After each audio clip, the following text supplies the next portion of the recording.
لوگوں نے اس کو ووٹ دیا تھا انہوں نے پاور شفٹ نہیں کیا. اس کے بعد سے پھر ضیاء الحق نے جب وہ بھٹو صاحب کی حکومت ہٹائی اس نے کہا صاف، اس نے کہا انتخابات اس وقت ہوں گے جب مثبت نتائج نکلیں گے. بالکل کھلے عام انہوں نے کہا تھا کہ پازیٹیو ریزلٹس جو ہے اس تک ہم انتظار کریں گے. تو اس کے بعد پھر پالیسی یہی رہی ہے کہ پازیٹیو ریزلٹس، اور پازیٹیو وہی ہیں جو ان کے لیے جرنیلوں کے لیے قابل قبول ہو. تو یہ سلسلہ شروع ہوا ہے. اس کی مختلف شکلیں ہیں. یہ جو آپ نے پوچھا ہے، خیبر پختونخوا میں 2 انتخابات میں نے بڑے قریب سے دیکھے، 2008 کا اور 2013 کا. میں ANP کا صوبائی صدر تھا اور انتخابات کی پوری صوبے کی نگرانی میرے ذمہ تھی. میں آپ کو یقین سے کہہ سکتا ہوں کہ یہ کوئی اسپونٹینیس کوئی ٹیررزم نہیں تھا.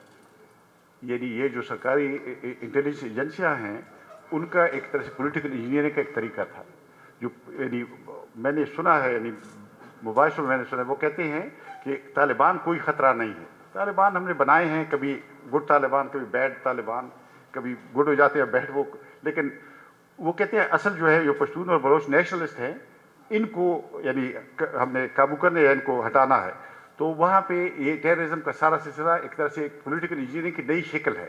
اور آپ دیکھیں گے اس دفعہ بھی، اب دیکھیں نا محسن داور پہ حملہ ہوا، اسی طرح سے اب کیوں اس پہ حملہ ہوا؟ لیکن اس لیے کہ وہ ایک اور یعنی نظریے سے بات کرتا ہے، ڈیموکریسی کی بات کرتا ہے، نیشنل رائٹس کی بات کرتا ہے، پولیٹیکل رائٹس کی بات کرتا ہے. بلوچستان میں تو دیکھیں نا، بلوچستان جو مرکز تھا جمہوری سیاست کا، نیشنل عوامی پارٹی 1970 کے انتخابات وہاں جیتی، وہاں پروونشل گورنمنٹ اس کی آئی. غوث بخش بزنجو، عطا اللہ مینگل، خیر بخش ماری، یہ بڑے نام تھے پاکستان میں جمہوری ترقی پسند تحریک کے. اس کو باپ انہوں نے بٹھا دیا وہاں. باپ کیا ہے؟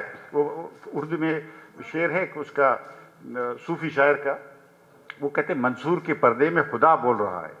یہ جو وہ ہے باپ ہے، ایک طرح سے منصور کے پردے میں خدا بول رہا ہے. بیسیکلی تو بلوچستان کو لیے بنائے. سینٹ جو ہے، سینٹ ہے بیسیکلی اس آئین میں، اس کو 18ویں ترمیم میں اس کے نام کے ساتھ بڑھایا گیا ہے house of federation. House of federation یعنی پاکستان کی وفاق کی، اتحاد کی علامت ہے. اس کو کیا بنا دیا گیا ہے؟ House of conspiracies. اور دیکھیں نا اس کے چیئرمین کا الیکشن کیسے ہوا. اور میں یہ بہت اختصار کے ساتھ میں یہ بتانا چاہتا ہوں، میں جب ہیومن رائٹس کمیٹی کا چیئرپرسن تھا سینٹ میں 2009 سے 2015 تک، تو یہ ڈس اپیئرنس کی خبریں بہت آئی، ہمارے پاس شکایتیں لوگ لے آئے. ہم نے اس کو تھوڑا سا انویسٹیگیٹ کیا اور ہم نے یہ فیصلہ کیا، کمیٹی نے فیصلہ کیا کہ ہم اس کے بارے میں قانون بنانا چاہتے ہیں. ہم نے ڈیفینس منسٹری کو خط لکھا اور ایک آؤٹ لائن اس قانون کا ہم نے بھیجا کہ یہ قانون ہم پیش کرنا چاہتے ہیں. پہلے انہوں نے کہا کہ ہاں ہم آپ کو جواب دیں گے. تو پھر ہم نے اس کو سینٹ سے منظور کرایا، پلینری سیشن سے. اچھا، ان کا یہ خیال تھا کہ یہ پاگل ریٹائر ہو جائیں گے تو بس ختم ہو جائے گی بات. لیکن اس کے بعد بابر صاحب نے، فرحت اللہ بابر اور رضا ربانی نے دوبارہ اس کو پیش کیا.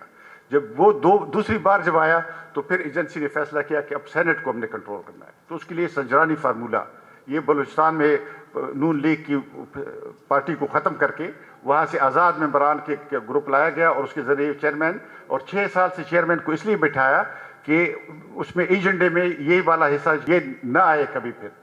تو اب دیکھیں نا، سینٹ پہ فلٹر لگائے گئے ہیں.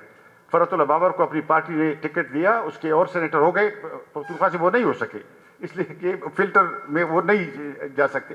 تو یہ اس طرح کی ساری چیزیں ہیں. اس وجہ سے یہ ہم باتیں انسرٹینٹی کی باتیں کر رہے ہیں، ورنہ الیکشن فیئر ہونے چاہیے. اور مجھے لگ نہیں رہا کہ یہ فیئر الیکشن ہوں گے. یہ عدالت کا فیصلہ آیا ہے.